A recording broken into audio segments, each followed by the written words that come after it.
the last part of Tales of Childhood. In the previous part, we have already learned that author's father was died and all the responsibilities were came upon on his mother. And when he was 6 years old, he went to his first school. Next, the school was a kindergarten run by two sisters. অর্থাৎ সেই school যে স্কুলে তিনি 6 বছর বয়সে ভর্তি হয়েছিলেন সেটা ছিল একটা কিন্ডারগার্টেন স্কুল এবং সেটা পরিচালিত হতো কাদের দ্বারা? দুই বোনের দ্বারা। তারা কে? Mrs Corfield and Miss Tucker. সেই দুই বোনের নাম ছিল Mrs Corfield and Miss Tucker. And it was called the Elm tree house, এবং সেই বিদ্যালয়ের নাম কি ছিল? এলম tree house. It is astonishing how little one remembers about one's life before the age of 7 or 8. বলছি এটা খুবই বিস্ময়কর বা আশ্চর্যজনক যে 7-8 বছর আগের ঘটনা, মানে একজনের জীবনের 7-8 বছরের আগের ঘটনা কত অল্পই না কেউ মনে রাখতে পারে। মানে অ্যাকচুয়ালি তার বক্তব্য কি এখানে, মানে তিনি কি বলতে চেয়েছেন যে কোনো ব্যক্তি তার 7-8 বছরের আগের জীবনে যে কি হয়েছে না হয়েছে বা যে ঘটনা সেগুলো খুব কমই মনে রাখতে পারে। I can tell you all sorts of things. আমি তোমাদের বা তোমাদেরকে সব রকমের ঘটনাই বা সব জিনিস বলতেই পারি দ্যাট হ্যাপেন টু মি, যেটা আমার সাথে ঘটেছে ফ্রম 8 অনওয়ার্ডস। অর্থাৎ 8 বছরের পর থেকে লেখকের জীবনে যা ঘটেছে তা তিনি বলে দিতে পারবেন। But only very few before that. কিন্তু তার আগে অর্থাৎ 7-8 বছরের আগে ঘটনা যা হয়েছে তা সম্পর্কে খুবই কমই বিবরণ তিনি বলতে পারবেন। I went for a whole year to Elmtree House. আমি গোটা 1 বছর ওই এলমট্রি হাউস ওই স্কুলে গিয়েছিলাম। But I can not even remember, কিন্তু আমি অদ্ভুতভাবে একটু এটাও মনে নেই আমার what my classroom look like. আমার সেই যে ক্লাসরুমে আমি ওই 1 বছর পড়েছি বা বসেছি পড়াশুনো করেছি সেই ক্লাসরুমটা কেমন দেখতে সেটা কিন্তু আমি বলতে পারবো না। Nor can I picture the faces of Mrs Corfield or Miss Tucker. এমনকি ওই যে সেই দুই বোন যাদের কিন্ডারগার্টেন স্কুলে পড়তো সেই কিন্ডারগার্টেন স্কুলের যে পরিচালক ছিল দুই বোন মিসেস করফিল্ড অ্যান্ড মিস টাকার, তাদের মুখবয় বা মুখটা কেমন সেটাও কিন্তু সে বলতে পারবে না। অলদো যদিও আই অ্যাম শিওর, আমি নিশ্চিত বা তিনি নিশ্চিত that they were sweet and smiling, তাদের মুখটার মধ্যে একটা মিষ্টতা ভাব ছিল এবং তারা সদা হাস্যরত ছিল, অর্থাৎ হাসি তাদের মুখে লেগে থাকতো। I do have a blurred memory of sitting on the stairs. যদিও আমার একটা ঝাপসা স্মৃতি মনে আছে, কোন বয়সের? এই স্কুল রিলেটেড ঝাপসা স্মৃতি আছে কিসের? Of sitting on the stairs, অর্থাৎ আমি সিঁড়িতে বসেছিলাম and trying over and over again to tie one of my shoelaces, এবং আমি বারংবার চেষ্টা করছিলাম আমার জুতোর ফিতে বাঁধার। But that is all that comes back to me at this distance of the school itself. অর্থাৎ বর্তমানে সেই বিদ্যালয়ের কথা মনে পড়তে এত বছর পর আমার যে স্মৃতি উদ্রেক হয় তা এইটাই বা এইটুকুই। অন দি আদার হ্যান্ড, কিন্তু অন্যদিকে I can remember very clearly, কিন্তু আমার স্পষ্টভাবে মনে আছে the জার্নিজ I made to and from the school. অর্থাৎ বিদ্যালয়ে যেতে এবং বিদ্যালয় থেকে আসতে বাড়ি ফিরতে যে আমার যাত্রা বা জার্নি করতাম সেটা কিন্তু আমার স্পষ্টভাবে মনে আছে। বিকজ কারণ they were so tremendously exciting, অর্থাৎ এই জার্নিগুলো তার কাছে ভীষণভাবে একটা রোমাঞ্চকর ছিল, এক্সাইটিং ছিল, উত্তেজনাপূর্ণ ছিল। কেন?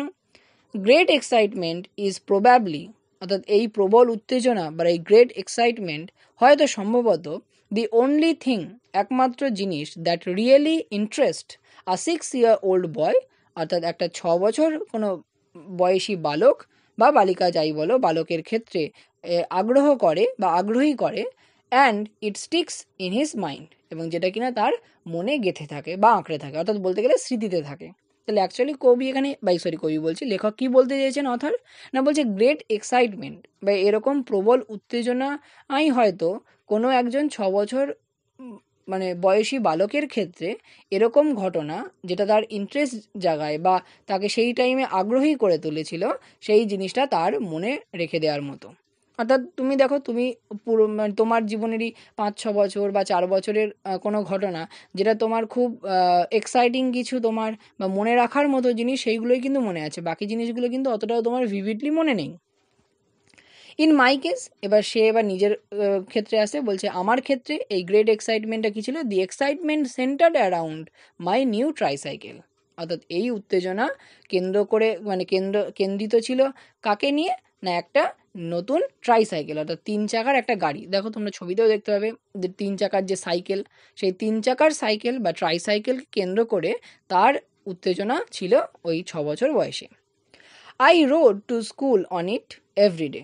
আমি প্রতিদিন এটা চড়ে স্কুলে যেতাম। With my eldest sister riding on hers. এবং আমার অর্থাৎ সেই তার বড় বোন মারা গেছে এবং তার পরবর্তীতে যে সবচেয়ে বড় বোন তার সঙ্গে সে তার নিজের ওই ট্রাইসাইকেল চড়ে, আর লেখক তার নিজের ট্রাইসাইকেল করে স্কুলে যেত তার সাথে। নো গ্রোন আপস কেম উইথ আস।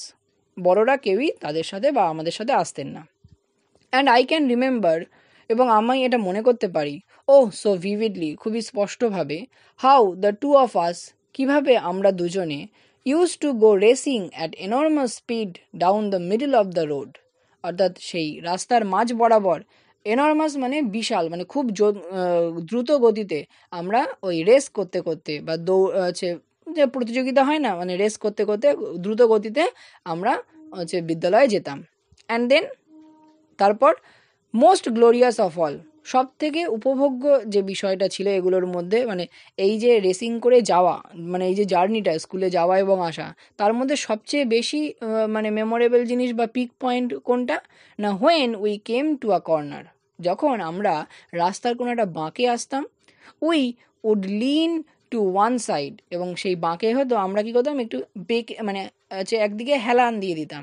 দিলে কি হতো, এক সাইডে হেলে গেলে and take it on 2 wheels, অর্থাৎ সেই 3 চাকার যে সাইকেল বা ট্রাইসাইকেল সেটা 2 চাকায় পরিণত হতো, অর্থাৎ 2 চাকার ভর দিয়ে হচ্ছে আমাদের তখন ওই সাইকেলটা চলতো।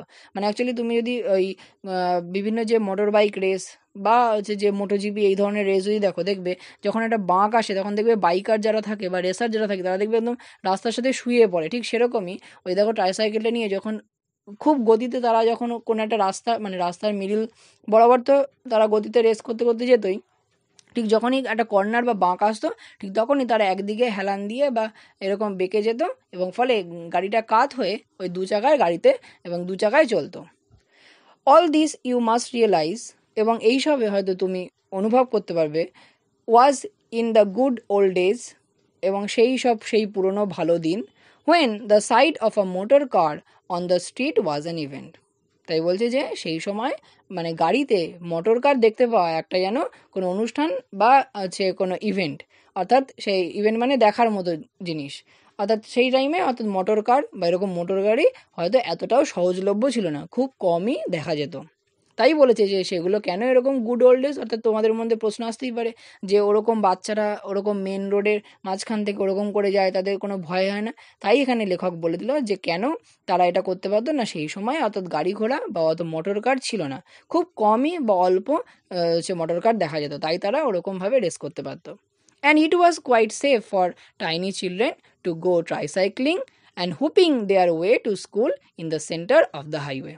তাই বলছি ইট ওয়াজ কোয়াইট সেফ, ফলে এটা যথেষ্ট নিরাপদ ছিল ফর টাইনি চিলড্রেন, ছোট ছোট শিশুদের জন্য, টু গো ট্রাইসাইকেলিং, তারা ওই ট্রাইসাইকেল করে যেত, and whooping their way to school, এবং হই হট্টগোল করতে করতে বা চিৎকার হইচই করতে করতে তারা বিদ্যালয়ে যেত, in the centre of the highway, অর্থাৎ হাইওয়ে বা ওই রাস্তা বরাবর, মানে রাস্তার মাঝ বরাবর। So much then for my memories of kindergarten 62 years ago. বলছে আজ থেকে 62 বছর আগের সেই কিন্ডারগার্টেন স্কুলের স্মৃতি বলতে যা তা এটুকুই। ইট ইজ নট মাচ, আমি জানি এটা অতটাও বেশি না, but it's all there is left, অর্থাৎ যা আছে এটুকুই পড়ে আছে।